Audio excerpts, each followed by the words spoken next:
Basement staircases are generally underutilized spaces. We didn't shoot the video prior to installing these 3 shelves. As you can see, this still leaves a lot of underutilized storage space.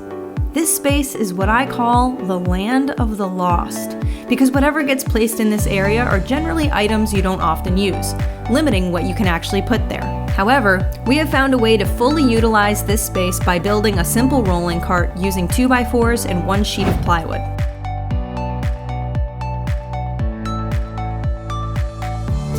Now that we have cut everything to length, let's start assembly. Well, with every project there are changes that need to be made. Now this platform's going to house a lot of junk, all right? Stuff that you don't normally use all the time.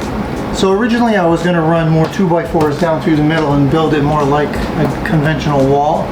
But I think I'm just going to run an additional 2x4 right down through the middle. That leaves about 16 inches on either side of the 2x4 to support the items that are placed on this once I put 1/2-inch plywood on, and it should be more than strong enough. If it's not, then it shouldn't be on this cart. Let's cut 1 more 2x4 and start assembling.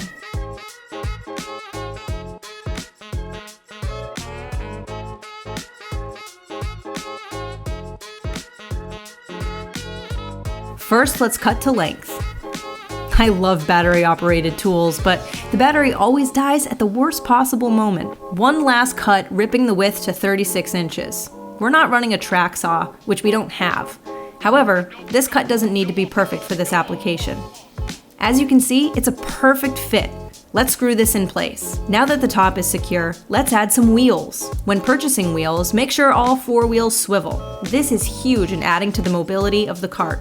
We made the mistake when building the table saw base in only placing swivel wheels on one end. We won't do that again. Here we're attaching the wheels to the base and really only need to fasten this on 3 corners. Now if this was high use, I certainly would add some blocking so that it could be secured on all 4, but it's really not necessary.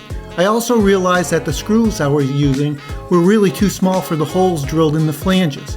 A washer would have solved the problem easily, but I didn't have any on hand. So I improvised by using screws for attaching a metal roof. Now not ideal, but it's okay. With all 4 wheels secured, let's see how this rolls and fits under the stairwell. It fits! Now the only binding is when the swivel wheels hit the side of the stairwell.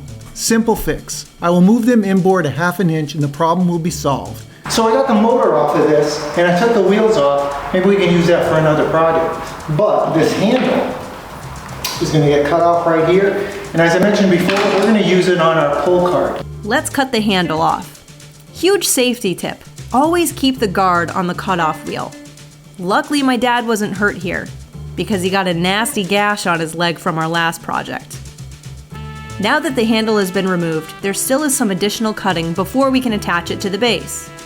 We had some clamps left over from a previous project, which will work perfectly in securing the handle to the cart. Even with the brackets, the handle still could pull out from the clamps. Simple solution was to drill a hole and secure it with a single 2.5-inch wood screw. As you can see, my dad really struggled here.